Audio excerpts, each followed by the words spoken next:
सध्या देशभरात कॉक्रोच जनता पार्टीनं धुमाकूळ घातलेला आहे. अभिजित तिपके भारतात येणार आहेत आणि एक आंदोलन करणार आहेत आणि या सगळ्याची चर्चा होतीये आणि यावरच बोलण्यासाठी आपल्यासोबत अभिनेते संदीप पाठक आहेत. यावर त्यांचं काय म्हणणं आहे, ते काय विचार करतात ते आपण जाणून घेणार आहोत. संदीपजी, स्वागत आहे तुमचं लोकमत.com वर. कॉक्रोच जनता पार्टी एक नवीन पार्टी सुरू होतीये, राजकीय पार्टी म्हणून आता ती उदयाला येऊ शकते. आंदोलन करतायत, कसं बघता या पार्टीकडे किंवा या विचाराकडे? आत्ता तरी मी एक भारताचा नागरिक म्हणून आणि मतदार म्हणून मी बघतोय की गेल्या काही दिवसांपासून आपल्या देशातला जो यूथ आहे तो एका घटनेमुळे खूप पेटून उठला आणि कॉक्रोच या शब्दावर ती घटना सुरू झाली आणि त्यातून आभासी जगामध्ये सोशल मीडियावर एक चळवळ जी आपण काही वर्षांपूर्वी बघायचो की चळवळ उभी राहायची, तशी सोशल मीडिया आणि आभासी जगामध्ये ती चळवळ उभी राहिली आणि त्याला भारतातील तरुणांनी किंवा भारत देशावर प्रेम करणारे जे जगभरामध्ये तरुण मुलं मुली आहेत त्यांनी एकमुखानं त्याला पाठिंबा दिला किंवा प्रतिसाद दिला. मला असं वाटतं की मी एका वेगळ्या दृष्टीने याच्याकडे बघतो आहे आणि जसं मी नेहमी म्हणतो की सिनेमा जशी कात टाकतो, सिनेमा जसा पिढीभर हुकूम बदलतो, तसं राजकारण सुद्धा हळूहळू बदलत जात आहे आणि त्याच्याकडे आपण एक मतदार म्हणून, अभ्यासक म्हणून, श्रोता म्हणून, वाचक म्हणून आपण त्याच्याकडे बघितलं पाहिजे, त्याची दखल घेतली पाहिजे. आत्ता माझं मत विचाराल तर आत्ता ते आभासी जगामध्ये आहे, सोशल मीडियावर आहे. जेव्हा ग्राउंड रिॲलिटी खूप वेगळी आहे की एखाद्या सिनेमाबद्दल किंवा नाटकाबद्दल लिहिणं सोशल मीडियावर किंवा ट्विट करणं ही गोष्ट वेगळी आहे. प्रत्यक्ष ग्राउंड रिॲलिटीवर जेव्हा तुम्ही उतरता सिनेमा तयार करण्यासाठी, नाटक करण्यासाठी, तेव्हाची आव्हानं आणि संकट, प्रॉब्लेम्स हे वेगळे आहेत. मला आत्ता एक प्रतिक्रिया आठवते राजकीय नेत्यांची जे आज हयात नाही आहेत, स्वर्गीय प्रमोदजी महाजन.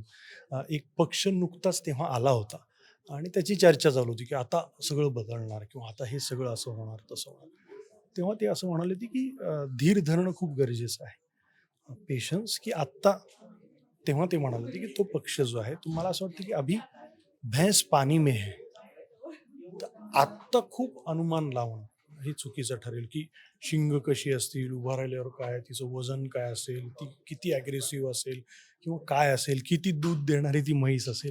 सो आत्ता मला असं वाटतं की कॉक्रोच जनता पार्टीबद्दल खूप बोलण्यापेक्षा आल्यानंतर जेव्हा ग्राउंड लेवलला काम सुरू होईल तेव्हा बोलणं अधिक संयुक्तिक ठरेल. अगदी अगदी. पण काय होतं ना की आत्ताची जी परिस्थिती आहे त्याच्यामध्ये एका मुलाला असा आवाज उठवावा लागतो आणि मग त्याला हजारो लाखो तरुण प्रतिसाद देतात. मग सध्याचं जे सरकार आहे किंवा सध्याचे जे नेते आहेत ते कुठेतरी या तरुणांचा आवाज बनायला अपयशी ठरल्यात असं वाटतंय, कारण आपण म्हणतो नेहमी की युवांच्या हातात पुढचं भविष्य असणार आहे आणि ते कुठेतरी कमी पडतात असं वाटतं? नाही, मला असं नाही वाटत. कारण कुठलाही पक्ष जेव्हा सत्तेवर असतो तेव्हा विरोधक असतातच.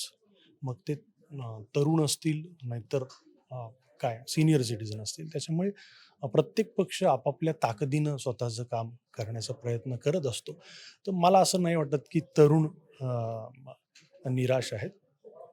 आज त्यांना प्लॅटफॉर्म मिळाला आहे स्वतःचं मत व्यक्त करण्यासाठी किंवा एकजूट होण्यासाठी.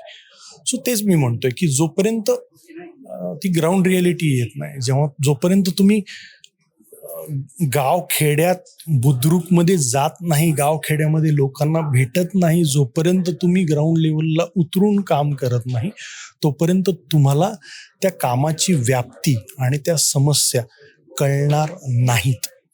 उदाहरणार्थ, माझे समजा मिलियनमध्ये फॉलोअर आहेत समजा आणि मी नाटक करायला घेतलं, पण नाट्यगृहामध्ये जर 25 लोक आहेत तर त्या मिलियन फॉलोअर्सचं करायचं काय? ही रिॲलिटी आहे. जोपर्यंत ते तिकीट काढून माझ्या नाटकाला येत नाही तोपर्यंत मी आभासी जगामध्येच आहे की मला मिलियन व्ह्यूज आले, मिलियन फॉलोअर आहे. तसंच जोपर्यंत देशामध्ये गावखेड्यामध्ये ही पार्टी पोहोचत नाही, तिथले प्रॉब्लेम्स त्यांच्यापर्यंत पोहोचत नाहीत, तोपर्यंत आत्ता त्याविषयी बोलणं की यूथ नाराज आहे हे थोडं घाईचं होईल असं मला वाटतं. कारण जे नेते किंवा जे राजकीय पक्ष निवडून आलेले आहेत त्याच्यामध्ये मतदार फक्त सिनियर सिटीजन आहेत का? तरुण मतदान करत नाहीये का? करतोय. तरुण जे कलाकार आहेत, जे जेनझी ज्यांना आपण म्हणतो, की जेव्हा 18 वर्षाच्या पुढचे जे आहेत, ज्यांचं वय 20 वर्ष, ते मतदान करतायत.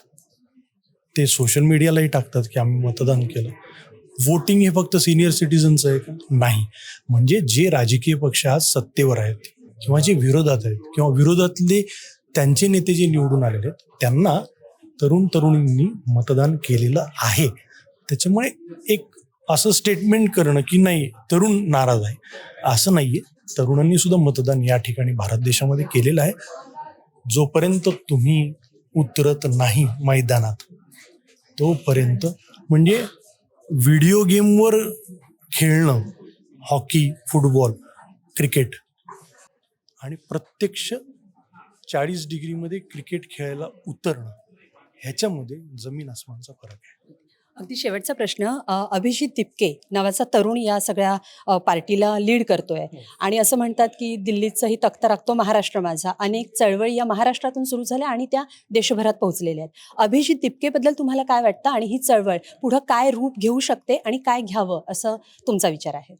अभिजित दिपके मी चुकत नसेल तर आमच्या मराठवाड्यातला आहे. अगदी बरोबर. मराठी माणूस आहे, मराठी मुलगा आहे. त्यांनी जी उभी केलेली चळवळ त्याविषयी अभिमानच आहे.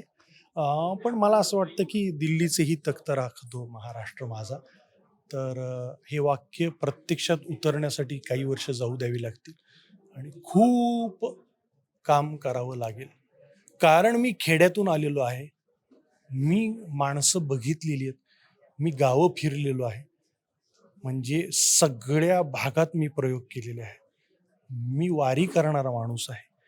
त्याच्यामुळे मला माहिती आहे की उतरून काम करणं सोपं नाही आहे.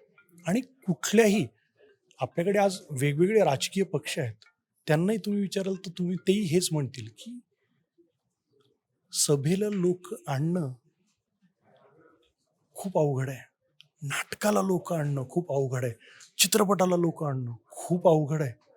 एखादा राजकीय पक्ष एखादी चळवळ राबवतो किंवा एखादं काहीतरी अभियान काढवतो, त्याच्यासाठी लोक येणं खूप अवघड आहे. सोशल मीडियावर लोक येतील कारण ते ऑफिसमध्ये बसलेत, AC मध्ये बसलेत, तिकडनं लाईक करतात. उतरणं फार अवघड आहे ग्राउंडवर. अगदी खरं आहे. आता दिल्लीमध्ये त्यांचं आंदोलन होणार आहे, तिथं कसा प्रतिसाद मिळतो हे पाहावं लागेल. पण खूप खूप धन्यवाद, तुम्ही लोकमत.com शी संपर्क साधलात, संवाद साधलात त्या संदर्भात. कॅमेरामन हर्ष सह मी स्वाती पाटील, लोकमत.com, मुंबई.